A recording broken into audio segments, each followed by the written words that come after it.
అందరికీ శుభోదయం. అలాగే అందరికీ ముందుగా మహిళా దినోత్సవ శుభాకాంక్షలు. ఈవేళ మన ఇంట్లో రోట్లో కొబ్బరికాయ పచ్చడి చేశాను. ఈ పచ్చడి పోపు కోసం ఆవాలు, మెంతులు, జీలకర్ర, ఇంగువ, ఎండుమిరపకాయ ముక్కలు, కరివేపాకు వేసి పోపు వేయించాను. ఈ పోపు దోరగా వేగిన తర్వాత ఈ పోపు కొబ్బరికూరలో వేసి పచ్చిమిరపకాయలు, ఉప్పు, చింతపండు, బెల్లం, పసుపు వేసి రుబ్బాం. రోలు చూడగానే ఈ పచ్చడి నాకే రుబ్బాలనిపించింది. కాకపోతే నాకు వీలు పడలేదు.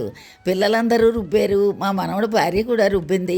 వాళ్ళు రుబ్బుతుంటే నేను పచ్చిమిరపకాయలు ఇలా వేయాలి, ఎండుమిరపకాయ ముక్కలు నలిపి వేయాలి అంటూ వాళ్ళతో చెబుతూ వాళ్ళ చేత రుబ్బించాను.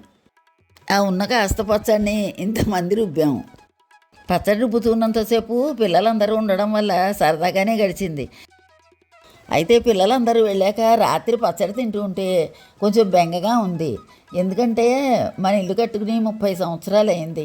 ఇల్లు కట్టిన కొత్తలో తాతయ్య గారు కడియం వెళ్ళి ఈ కొబ్బరి మొక్క పట్టుకొచ్చి పాతారు. అది అలా పెరిగి పెరిగి పెద్దదయ్యి గెల్లగెల్లు కాయలు కాస్తోంది. ప్రతీ నెల దింపులబ్బాయి రావడం, కాయలు దింపడం, ఒలిచి ఇవ్వడం, ఈ కాయలు మనం తినగా అందరికీ పంచిపెట్టుకోవడం అలా జరుగుతోంది. అయితే ఇప్పుడు మన పక్క స్థలంలో ఇల్లు కట్టుకుంటున్నారు. అయితే ఈ కొబ్బరి చెట్టు అడ్డంగా ఉందని చెప్పి తీసేయమన్నారు. సరే, ఎవరికి ఇబ్బంది కలగకూడదు కదా, అందుకని తీయించేసాం. ఆ చెట్టు కొట్టించేస్తుంటే నాకు ఎంత ఏడుపు వచ్చిందో. ఈ కాయ ఆ చెట్టుదే. ఆ చెట్టు 30 ఏళ్ల నుంచి మనతో ఉండడం వల్ల బెంగొచ్చి ఈ పచ్చడి కూడా తినలేకపోయాను.